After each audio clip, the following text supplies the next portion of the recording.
Hi guys, ಎಲ್ಲರೂ ಹೇಗಿದ್ದೀರಾ? ಎಲ್ಲರೂ ಚೆನ್ನಾಗಿದ್ದೀರಾ ಅಂತ ಭಾವಿಸ್ತೀನಿ. ಬರ್ರಿ ಇವತ್ತು ರವೆ ಉಂಡೆ ಹೇಗೆ ಮಾಡ್ತೀವಿ ಅಂತ ನೋಡೋಣ. ನಾನು ನಮ್ಮ ಅಕ್ಕ ಸೇರಿ ಮಾಡ್ತಾಯಿದ್ದೀವಿ. ರವೆ ಉಂಡೆ ಮಾಡಲಿಕ್ಕೆ ಮೊದಲಿಗೆ ಒಂದು ಬಾಣಲಿ ಕಾಯಿಸ್ಕೊಂಡು ಬಾಣಲಿಗೆ ಒಂದು 3-4 ಚಮಚ ತುಪ್ಪ ಹಾಕ್ಕೊಂಡಿದ್ದೀವಿ. ಈಗ ಚಿರೋಟಿ ರವೆ ತಗೊಂಡು ಚಿರೋಟಿ ರವೆಯಲ್ಲಿ ನಾವು ರವೆ ಉಂಡೆ ಮಾಡ್ತಾಯಿದ್ದೀವಿ. ರವೆ ಉಂಡೆ ಮಾಡಲಿಕ್ಕೆ ರವೆನ ನೀಟಾಗಿ ತುಪ್ಪದಲ್ಲಿ ಚೆನ್ನಾಗಿ ಹುರ್ಕೋಬೇಕು. ಯಾವಾಗಲೂ ಬಾಡಿಸ್ತಾ ಇರಬೇಕು ಅದನ್ನು ಬಾಣಲಿಲಿ ಇಟ್ಟು ಬಿಸಿ ಇದ್ದಾಗ, ಯಾಕಂದರೆ ತಳ ಹಿಡಿದು ಬಿಡುತ್ತೆ ಗೈಸ್ ಅದಕ್ಕೆ. ಸೊ ನಾವು ಯಾವಾಗಲೂ ಅದಕ್ಕೆ ನಿಧಾನ ಉರಿಯಲ್ಲಿ ಇಟ್ಕೊಂಡೇ ಅದನ್ನು ಮಿಕ್ಸ್ ಮಾಡ್ತಾ ಇರಬೇಕು ಗೈಸ್. ಇಲ್ಲಾಂದರೆ ನಾನು ಆವಾಗಲೇ ಹೇಳಿದ್ನಲ್ಲ, ಅದು ತಳ ಹಿಡಿದು ಬಿಡುತ್ತೆ. ಅದು ರವೆ ನೀಟಾಗಿ ಹುರ್ಕೋಬೇಕು. ಒಂದು 4-5 ನಿಮಿಷ ಆದರೂ ಮಿನಿಮಮ್ ಹುರ್ಕೋಬೇಕು ಗೈಸ್ ರವೆನ. ರವೆ ಉಂಡೆ ಮಾತ್ರ ಸ್ಮೂತಾಗಿ ಎಷ್ಟು ಅಲ್ಟಿಮೇಟಾಗಿ ಬಂದಿತ್ತು ಅಂದರೆ ಟೇಸ್ಟು ಗೈಸ್, ಭಾಳ ಚೆನ್ನಾಗಿ ಬಂದಿತ್ತು ನೋಡಿರಿ. ಇವಾಗೆಲ್ಲ ರವೆನ ಹುರ್ಕೊಂಡಿದ್ದೀನಿ. ನಮ್ಮ ಅಕ್ಕ ಎಲ್ಲ ಹುರಿತಾ ಇದ್ದಾರೆ. ಇದಕ್ಕೆ ರವೆ ಉಂಡೆ ಮಾಡೋಕ್ಕೆ ಹಾಲು ಬೇಕು. ಹಾಲು ಹಾಗೆ ಒಂದು 1/4 ಲೀಟ್ರ್ ಆದರೆ ಸಾಕು. 1/4 ಲೀಟ್ರಿಗಿಂತ ಕಡಿಮೆ ಇದ್ರೇ ಸಾಕು, ಹಾಲೇನು ಜಾಸ್ತಿ ಬೇಕಾಗಲ್ಲ. ಈಗ ಒಂದು kg ರವೆಗೆ ಒಂದು 400 ಗ್ರಾಮ್ನಿಂದ ಒಂದು 500 ಗ್ರಾಮ್ ಅಂದರೆ ಅರ್ಧ kg ಆದರೆ ಸಾಕು. ಸಕ್ಕರೆ ಪೌಡ್ರು ಆದಷ್ಟು ಜಾಸ್ತಿ ನುಣ್ಣಗೆ ಮಾಡ್ಕೊಬೇಡ್ರಿ, ಸ್ವಲ್ಪ ರವೆ ಥರ ಇರಲಿ. ಸಕ್ಕರೆ ಪೌಡ್ರು ಚೆನ್ನಾಗಿ ಬರುತ್ತೆ. ಹಾಲು ಕಾಯಿಸಿಟ್ಕೋಬೇಕು ಗೈಸ್. ಇದನ್ನು ಹಾಲು ಮತ್ತು ಸಕ್ಕರೆ ಪುಡಿ ರೆಡಿ ಇಟ್ಕೊಂಡಿದ್ದೀವಿ. ರವೆ ಆಲ್ರೆಡಿ ತುಪ್ಪದಲ್ಲಿ ಹುರಿದು ಇಟ್ಕೊಂಡಿದ್ದೀವಿ ನೋಡಿರಿ. ಆಲ್ರೆಡಿ ರೆಡಿ ಆಗಿದೆ ರವೆ. ಈ ಬೇಸನ್ನಿಗೆ ಶಿಫ್ಟ್ ಮಾಡಿಬಿಟ್ಟು ಕೈ ಒಂದು ನಿಮಿಷನ ಬಿಟ್ರೂ ಅದು ರವೆ ತಳ ಹಿಡಿದ್ಬಿಡುತ್ತೆ.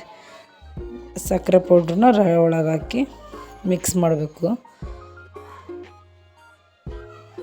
ಹುರಿದಿರೋ ರವೆಗೆ ಸಕ್ಕರೆ ಪೌಡ್ರ್ ಹಾಕಬೇಕು. ಸಕ್ಕರೆ ಪೌಡ್ರ್ ನಾನು ಹೇಳ್ದಂಗೆ ಆದಷ್ಟು ಫುಲ್ಲು ನುಣ್ಣಗೆ ಮಾಡ್ಕೊಳಕ್ಕೆ ಹೋಗ್ಬಾರ್ದು. ಅದು ಯಾಕಂದರೆ ಹುಡಿ ಥರ ಇರಬೇಕು. ಒಂದು ಮೀಡಿಯಮ್ಮಲ್ಲಿ ಜಾಸ್ತಿ ನುಣ್ಣಗೂ ಇರಬಾರ್ದು, ಜಾಸ್ತಿ ರವೆ ಥರನೂ ಇರಬಾರ್ದು, ಮೀಡಿಯಮ್ಮಾಗಿರಬೇಕು.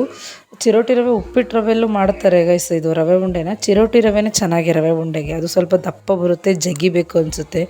ಈ ಚಿರೋಟಿ ರವೆ ಆದರೆ ತೆಳ್ಳ ಇರುತ್ತೆ, ಸಣ್ಣ ರವೆ ಅಲ್ವಾ ಇದು, ಪೇಣಿ ರವೆ ಅಂತೀವಲ್ಲ, ಅದು ಭಾಳ ಚೆನ್ನಾಗಿ ಬರ್ತದೆ. ಬಾಯಿಲಿಟ್ರೆ ಕರಗುತ್ತೆ ರವೆ ಉಂಡೆ, ಆ ಥರ ಬರ್ತವೆ ನೋಡಿರಿ. ಸಕ್ಕರೆ ಪೌಡ್ರನ್ನ ರವೆಯಲ್ಲಿ, ಹುರಿದಿರೋ ರವೆಯಲ್ಲಿ ಮಿಕ್ಸ್ ಮಾಡಬೇಕು. ಬೇಗ ಮಿಕ್ಸ್ ಮಾಡಬೇಕು ಗೈಸ್, ಆದಷ್ಟು ಚೆನ್ನಾಗಿ. ಅದು ಜಾಸ್ತಿ ನಾವು ನುಣ್ಣಗೆ ಮಾಡ್ಕೊಂಡಿರೋದಕ್ಕೆ ಅದು ಸ್ವಲ್ಪ ಸಕ್ಕರೆ ಹುಡಿ ಆಗಿದೆ. ಅದನ್ನೆಲ್ಲ ನೀಟಾಗಿ ಮ್ಯಾಶ್ ಮಾಡಿ ರವೆಯಲ್ಲಿ ನುಣ್ಣಗೆ ಮಾಡ್ಕೊಂಡಿದ್ದೀವಿ ನೋಡಿರಿ. ಇವಾಗ ಬೇಸನ್ನಿಗೆ ಆ ಹುರಿದಿರೋ ರವೆ, ಸಕ್ಕರೆ ಪೌಡ್ರ್ ಏನು ಮಿಕ್ಸ್ ಮಾಡಿದ್ದೀವಿ ಹಾಕಬೇಕು. ಹಾಗೆ ಇದಕ್ಕೆ ಏಲಕ್ಕಿ ಪೌಡ್ರು, ಬಾದಾಮಿ, ಗೋಡಂಬಿ ಹಾಗೆ ಒಣ ದ್ರಾಕ್ಷಿ ತಗೋಬೇಕು ಗೈಸ್ ನೋಡಿರಿ. ಎಲ್ಲ ಶಿಫ್ಟ್ ಮಾಡಿದ್ವಿ ಬಾಣಲಿಯಿಂದ ಬೇಸನ್ನಿಗೆ.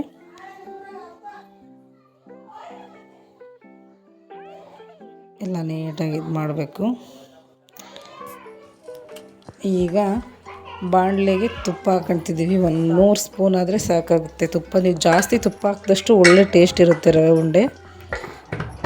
ತುಪ್ಪ ಇಲ್ಲಾಂದರೆ ಸ್ವಲ್ಪ ದಾಲ್ಡ ಹಾಕ್ಬೋದು, ಕೆಮ್ಮಾಗುತ್ತೆ ಅಂತ ಗೈಸ್. ಆದಷ್ಟು ತುಪ್ಪನೇ ಯೂಸ್ ಮಾಡೋಕ್ಕೆ ಟ್ರೈ ಮಾಡಿರಿ ನೋಡಿರಿ. ತುಪ್ಪ ಕಾದಿತ್ತು.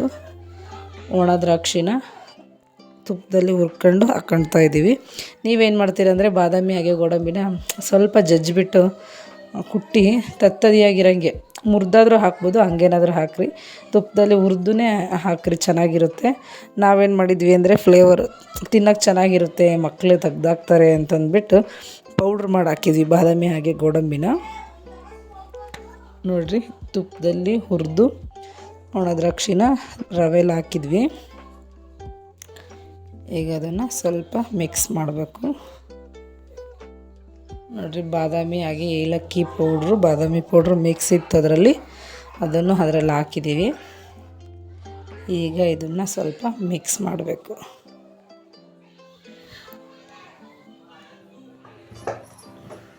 ಹಾಲು ಕಾಯಿಸೋಕೆ ಇಟ್ಕೊಂಡಿದ್ದೀವಿ.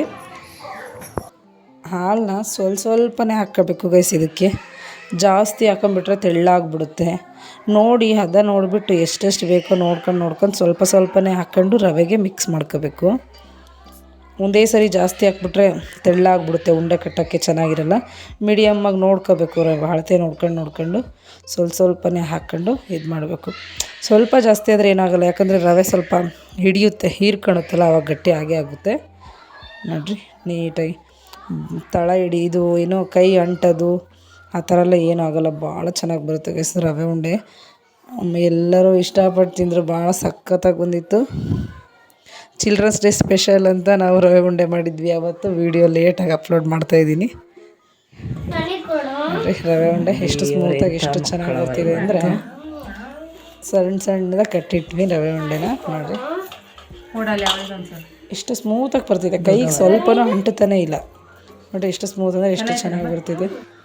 ತುಪ್ಪ ಹಾಕಿದಷ್ಟು ಚೆನ್ನಾಗಿರುತ್ತೆ ನೀವು ರವೆ ಉಂಡೆ, ಟೇಸ್ಟ್ ಆಗಿರ್ಬೋದು ನೋಡಿರಿ. ಎಷ್ಟು ಸ್ಮೂತಾಗಿ ಹಿಂಗಿದೆ ಅಲ್ಲ ನೋಡಿರಿ. ಎಲ್ಲ ಕಟ್ಟಿಟ್ಟಿದ್ದೀವಿ.